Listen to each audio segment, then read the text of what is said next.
Good morning, true crime friends. How you doing? Look, and just like that, this case is done. Y'all, yesterday in court was so crazy. I know I say that every day, but honest to goodness, far and away, this was the most exciting, insane, crazy-making case I have ever covered in my gossiping career. We need to get into it. But first, you know what you need to do. Please like this video and subscribe to the channel. That helps other people find us. Also, find us on social media, on Facebook, Instagram, and Blue Sky. Links to those are in the description of this video. The state of South Carolina versus Zachary Hughes. Boom, boom, boom. Okay. For those who don't know, yesterday was closing arguments, the rebuttal, no, cross-examination, closing arguments, the rebuttal, the verdict, the victim impact statement, and the sentencing. It was a lot. But we're gonna try and keep it brief. I don't know how brief this is gonna be. Anyway, so roll your mind back to a couple days ago. Zack takes the stand and under the guidance of his defense attorney walks us through a lot of questions and answers, including but certainly not limited to him detailing in excruciating detail what he did.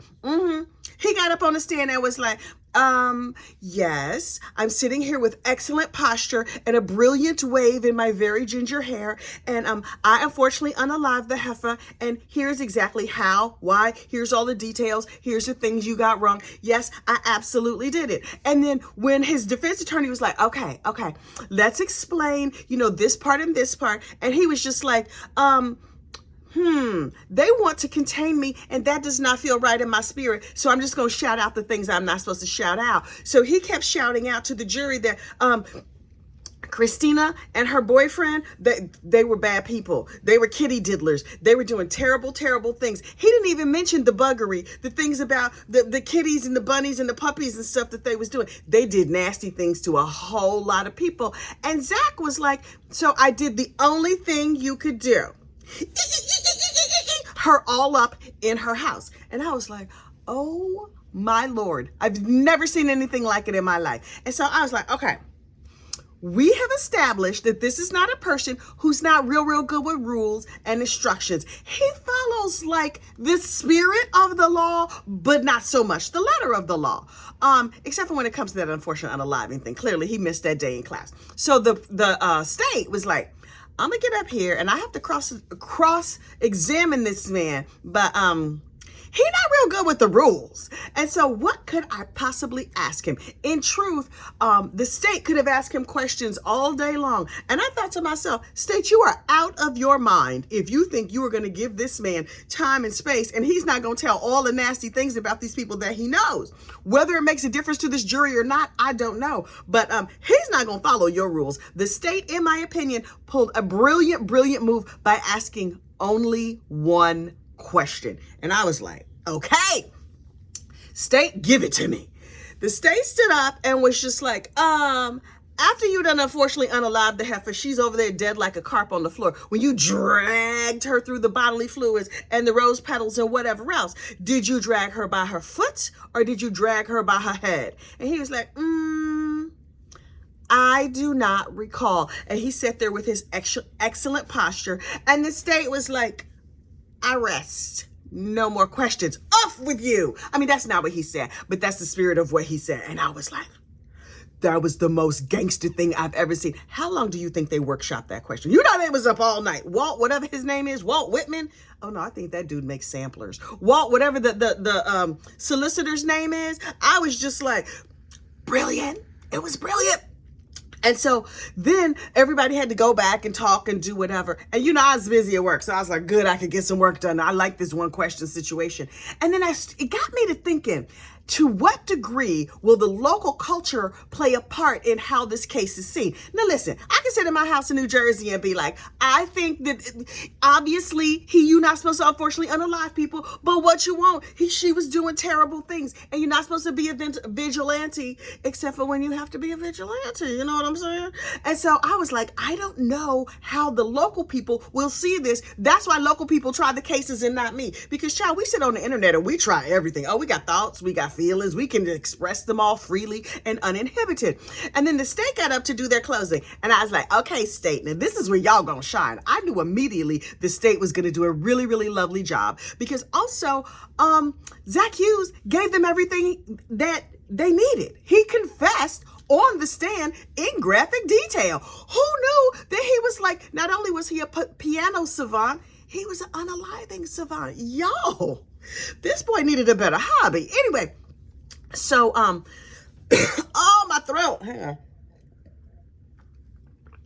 The state was like, this was not an accidental unaliving. He plotted, he planned, he thought about it, he shopped, he was methodical. We didn't even know that they had paint thinner down in the Walmart murder aisle. He's the one who told us. This is crazy. And also, he said he wanted to protect this child so that John Mello could be the father. Why is he throwing John Mello under the bus now? I think I have an answer to that question. As an unrelated aside, the state didn't get into this, but this is just the gospel according to Kathy, honey. I have a theory.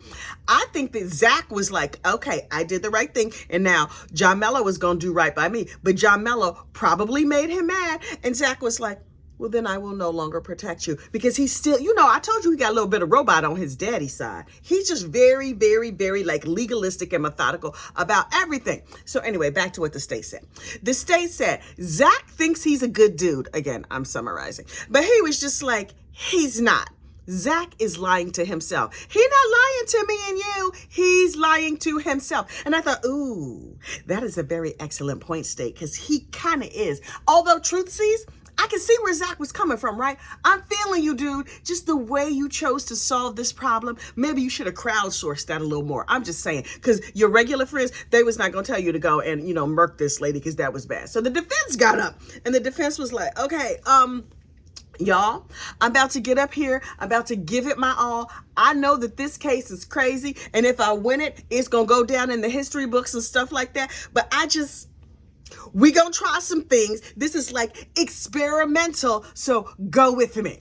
He's like, my client got up and confessed to an unaliving, but he did not confess to a crime. And I was like, I'm sorry, what? I am on the defense's side with this, right? I'm on their side. I want them to do well. But he fully used the Chicago. He had, the musical Chicago. He had it coming. It was a murder, but not a crime. That's what this dude said. Sir, did you watch Chicago last night? Because you did the cell block tango like nobody I have ever seen. It was beautiful. But it didn't go good. It didn't go good. He was like, see, for this to be the M word, you have to have malice. And Zack did this with a song in his heart. He was playing the 22nd sonata in his head as he was like, bum, bum, bum, bum, bum, bum, bum, bum. I don't even know if that's Beethoven. Anyway, he was like, you have to have action and intent. He took the action. You don't know what was in his mind. You don't know his intent. So the state could not prove that he had an evil heart. And I was like, what? What? Defense, psst, come here.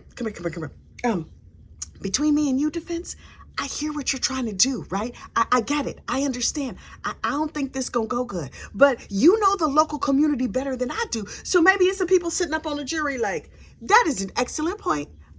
He did it probably while smiling and with his hand shaking and upchucking as though, like he mentioned, but I don't. Defense, I don't think this is given what you think it's given, but good luck with your project. Anyway, so the state was like, Zack told you why he did it. He believed that what he was doing was right. Okay. And then he went on and said the most amazing thing I have ever heard in a closing statement in my life. He said, Zack, under the law, was not required to exhaust all remedies. He tried everything he could think of. He called CPS and he sent those harassing letters and stuff. Under the law, he's not required to do everything possible. He's required to do the best that he can. And the best that he can included, unfortunately, unaliving this lady by perforating her over and over and over. And also, who's to say that Christina was harassed? She didn't seem that upset to us. Nobody said she was crying. I mean, yes, she was at the police. Yes, she hired an attorney. But like, 3 years later, it's easy to second guess maybe she was harassed and she felt upset just because she went to the police. I mean, people go to the police all the time. And I was like, defense, y'all. I really admire what y'all doing. And I'm cheering for you. This is such a novel defense that I was like, oh, are y'all hearing what I'm hearing? Are my ears working? Because I feel like I really liked what they had to say. They know this is an uphill climb, right? These lawyers are not stupid. They're like, this is us throwing everything at the wall. And they were like, if you unfortunately unalive somebody to save an innocent, how could that be wrong? And I was like, right. Only like laws and stuff. The way I did not want Zack and his gorgeous hair to go to prison. It just didn't seem right. If I was on this jury, there's an excellent chance I would have hung this jury, but I wouldn't want him to live on my block. I mean, come on now. That lady has her grass too long. Get the machetes. Like, yeah, no. But I understand why he did what he did. Then the state got up and with their full chest said there was no evidence of abuse on the official record in this case. And I was like, state, now y'all are team too much. What are we talking about here? I mean, now, everybody in the audience, everybody on the internet, they know that these people were evil and terrible and horrible. And yes, the law says you can't, unfortunately, unalive people, but there should be better systems in place to protect children. Oh, I just put that together. They should make better systems instead of just taking it into your own hands and, unfortunately, unaliving people. Okay. I get that. But there was no record of abuse on the record, but everybody knew that these people did some super-duper nasty things. I wonder what that jury feels like this morning. They gonna wake up and find out like, wait, frogs were also involved? They did what to bunny rabbits? Oh my God, right? So then the jury went out and I was like, I don't know how long this gonna take. This might take 3 weeks. It might take 3 years. It might take 3 minutes. Hang on. 2 hours later, the jury came back and was like, hey, Judge, we got a verdict. And so I was like, oh my goodness. So they came in and Zack was like breathing deeply, very calm, hair in place, excellent posture. And I was like, the rigidity of this man is truly something to behold. He's clearly like very perfectionistic, which is what makes him a good pianist, but which makes him also bad in society because you got to kind of be like a little bit flexible and stuff. And so the jury was like, oh, that boy done did it. I mean, that's not what they said. That's the spirit of what they said. And then the defense was like, we are very upset. We never saw this coming. It's shocking to us. We're going to need a few minutes until sentencing. And the judge was like, I am willing to give you 15 minutes for our sentence this boy on off to the prison because, And the victim impact people, the family or whatever, came to give their victim impact statements. And Lutina Parcells, I don't know her last name, but Lutina got up there and she was just like, Your Honor, I know I'm talking to you and not to that ignorant Mama Luke over there because he's a whole trash bag. And this is the second victim impact statement I have given in 2 days. Yesterday, when John Mello was arrested, I did a whole video on John Mello's arrest, y'all. Anyway, yesterday when John Mello was arrested, I gave a statement. And today, here I am giving a statement at the unalived trial of my sister. And what I'm saying to you, Your Honor, is that he can't be rehabilitated because you have to have remorse to be rehabilitated. And he has shown no remorse. And I was like, excellent point. But you don't know his heart. You don't know it. He doesn't have to cry to prove to you he's remorseful. P.S. I knew he was going to prison for a long time anyway. So, at this point, you got nothing to lose. And so,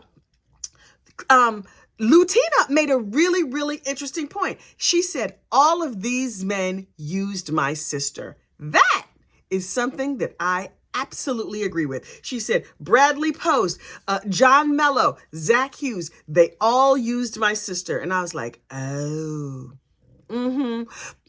between me and you, all these folks need to be in jail. Christina needed to be in jail. All these men needed to be in jail. Lutina girl, what did you know and when did you know it? I have questions. Anyway, and so then Zach's dad stood up and he was just like, okay, I do not have that very excellent ginger hair, but I would like to stand and speak on behalf of my son. And he was just like, my son has a strong moral compass, which don't you want that in your kids? I want a strong moral compass in my kids. Not as strong as Zach's though. His was a little too strong. I mean, maybe you could like appreciate some of the gray, right? Like the world is not black and white, Zach, it's gray. I guess you go find out. He was like, this is my oldest son. And I was like, oh, he very, very much has oldest son energy, like trying to regulate the situation, be all in charge. But then I was like, he's so legalistic and perfectionistic that it's not easy. And he was just like, my son is such a perfectionist that sometimes he hurts himself. See also this entire situation. He did all of this for a man that he barely knew, for a child that he barely knew, because he thought it was the right thing. And I'm like, I get what you're saying, my dude. And you were right. They were bad. But what if it turned out you were wrong? I'm like, I'm just saying. And the dad, in good dad fashion, said, I love my son. I'm proud of my son. And that I understand. I love my children. I'm proud of my children. Oh, dear Black Jesus, don't let none of them do nothing like this. Listen. When a good thing goes too far, you know, like you like donuts. I like donuts. Everybody likes donuts, but you can eat too many donuts, right? This is a very much a too many donuts situation. Why do I always bring it back to food? I got fat girl energy. It's fine. I'm good with it. So Zachary Hughes then stood to be sentenced, and he was sentenced to life in prison. And then like some other stuff, that this will run consecutive, this will run concurrent on the lesser charges or whatever. He going to jail for life. Between me and you, I think he's going to be fine. In fact, I think he will thrive in jail. It's very structured. It's very organized. That little robot on his daddy side that comes out sometimes, I think it'll do well in prison. And he will go and he will make a life for himself. Maybe he'll teach a music class. Maybe he'll invent a new instrument. He has that kind of brain and he gonna have nothing but free time to figure it out. Here's something that I don't know if you know. You know, Zack played all the Beethoven sonatas. There's 32 of them. He memorized all of them. When he finally played the last of the 32 sonatas and it was recorded and he was about to go on to the next phase of his life off in Bora Bora, he traded Bora Bora for prison. That's crazy to me. Anyway, he said, my life's work is complete, or something along those lines. Really? Dude, at 29 years old, you felt like your life's work was done. It was complete. Little did you know, it was. All right, that's all for the Rose Petal murder case. It's done. It's dusted. Everybody, well, not everybody put away in jail. When Bradley Post, with his nasty, creepy behind, goes to jail, because I'm sure he will, I'll report on it, but it won't be like a long series of videos. Oh, Lord, I hope that's not a public trial, because my heart cannot take it. Listen, thank you so much for showing up. Like this video, subscribe to the channel, and I will see you in the next case. There's a whole Rose Petal murder case playlist. So if you want to go and look at everything I've talked about on this case, I have made many, many, many videos over the 2-year pendency of this trial. I even did a live stream with the 2 reporters from Fitz News who first reported on this case, Callie Lyons and professional journalist Jen Woods. We are not calling her Discount Mandy Madney anymore. Okay, y'all have a great day, and I will see you soon. Bye.